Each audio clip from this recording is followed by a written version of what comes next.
안녕하세요. 법무법인 성원 대표 변호사 박보영입니다.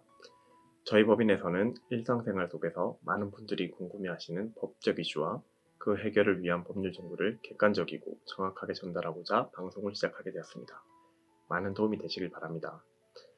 향후 방송 일정은 요즘 사회적으로 이슈가 되고 있거나 가장 빈번하게 발생하는 법률 문제를 판례, 논문, 실제 사례 등을 바탕으로 구성하여 제공하고자 합니다. 이번 방송 주제는 음주운전에 관한 법적 문제입니다. 일명 윤창호법이 2018년 12월 18일부터 시행되면서 음주운전으로 인명피해를 낸 운전자에 대한 처벌 수위가 매우 높아졌습니다. 고인은 2018년 9월 부산 해운대구에서 만취 운전자가 몰던 차량에 치여 내사 상태에 빠졌다가 결국 사망하였는데요.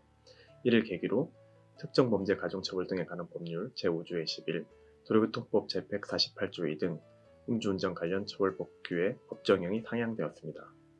그 주요 내용을 요약하면 음주운전으로 사망사고가 발생하면 종전에는 징역 1년 이상이었으나 현행법은 무기징역 또는 3년 이상의 징역으로 변경되었으며 상해 사고가 발생하면 종전에는 10년 이하의 징역 또는 500만 원 이상 3천만 원 이하의 벌금이었는데 현행법은 1년 이상 15년 이하의 징역 또는 1천만 원 이상 3천만 원 이하의 벌금으로 강화되었습니다. 그리고 음주운전 적발 기준 또한 종전에는 음주운전으로 3회 이상 적발 시 1년 이상 3년 이하의 징역 또는 500만 원 이상 1천만 원 이하의 벌금이었으나 현행법은 음주운전으로 2회 이상 적발 시 2년 이상 5년 이하의 징역 또는 1천만 원 이상 2천만 원 이하의 벌금으로 변경되었습니다. 행정처분인 운전면허 정지 및 취소 기준도 종전에는 정지의 경우 혈중 알코올 농도 0.05% 이상 0.1% 미만, 취소의 경우 0.1% 이상이었으나 현행법은 정지는 혈중 알코올 농도 0.03% 이상 0.08% 미만으로 취소는 혈중 알코올 농도 0.08% 이상으로 낮아졌습니다. 또한 운전면허 취소 시 면허 재취득이 제한되는 기간, 즉 결격 기간은 종전에는 음주운전 3회 이상으로 취소된 경우 3년이 경과해야 운전면허를 받을 수 있었지만 현행법은 음주운전을 이해하여 취소된 경우 3년의 기간이 경과해야 운전면허를 받을 수 있도록 강화되었습니다. 쉽게 설명드리면 단 이르라도 음주운전을 하게 되면 도로교통법 제148조 2 제3항에 따라 처벌되는데 혈중 알코올 농도가 0.2% 이상인 경우 2년 이상 5년 이하의 징역 또는 1천만 원 이상 2천만 원 이하의 벌금과 행정처분으로 면허 취소, 혈중 알코올 농도가 0.08% 이상 0.2% 미만인 경우 1년 이상 2년 이하의 징역 또는 500만 원 이상 1천만 원 이하의 벌금과 면허 취소, 혈중 알코올 농도가 0.03% 이상 0.08% 미만인 경우 1년 이하의 징역 또는 500만 원 이하의 벌금과 면허 정지, 그리고 벌점 100점에 해당합니다. 1회 음주운전 당시 혈중 알코올 농도가 0.03% 이상 0.08% 미만이어서 검사로부터 도로교통법 위반 음주운전으로 벌금형의 약식 명령을 받고 벌금을 납부한 후 다시 혈중 알코올 농도 0.03% 이상의 음주운전으로 두 번째 적발되게 되면 도로교통법 제148조 2 제1항에 따라 2년 이상 5년 이하의 징역이나 1천만 원 이상 2천만 원 이하의 벌금 및 면허 취소, 그리고 면허 재취득 제한 기간 3년에 해당합니다.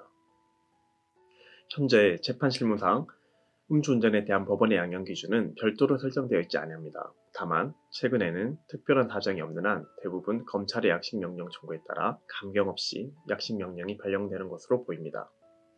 그리고 검찰의 벌금형 약식명령 기준은 도로교통법에 정해진 법정형을 기준으로 혈중 알코올 농도에 따라 50만 원 내지 100만 원 단위로 적용되는 것으로 보이는데, 예를 들어 혈중 알코올 농도가 0.08% 이상 0.2% 미만일 경우 법정형으로는 500만 원 이상 1000만 원 이하의 벌금에 처하도록 되어 있으므로 혈중 알코올 농도가 0.1% 정도면 5, 600만 원, 0.15% 정도면 7, 800만 원, 0.18% 정도면 8, 900만 원 정도로 형성되어 있습니다.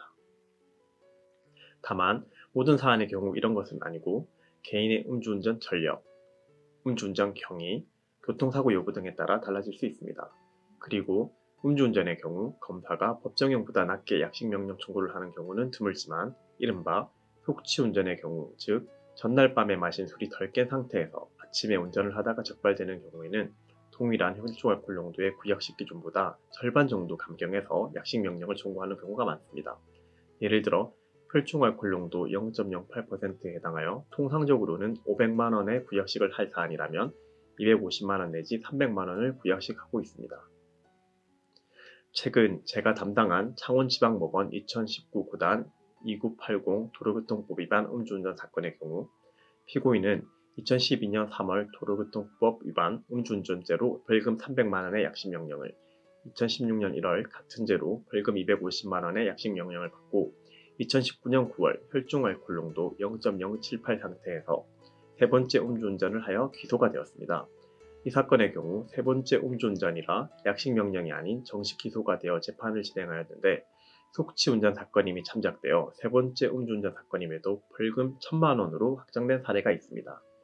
그리고 제가 맡은 사건은 아니지만 최근 언론을 통해 알려진 하급심 판결 중에 혈중알코올농도 0.105% 상태의 만취운전자를 태운 차량의 대리운전 기사가 차량의 왕래가 빈번한 재래시장 주차장 출구에 차량을 세워놓고 떠나자 운전자가 이 차량을 도로가까지 2m 정도 운전한 사건에 대해 재판부는 주차장 출구에 주차된 운전자의 차량 때문에 차량 소통이 되지 않을 것을 염려하여 2m가량 도로 가장자리로 운전해 이동한 것은 형법 제22조 1항의 긴급 피난에 해당한다고 보아 무죄를 선고한 사례가 있습니다.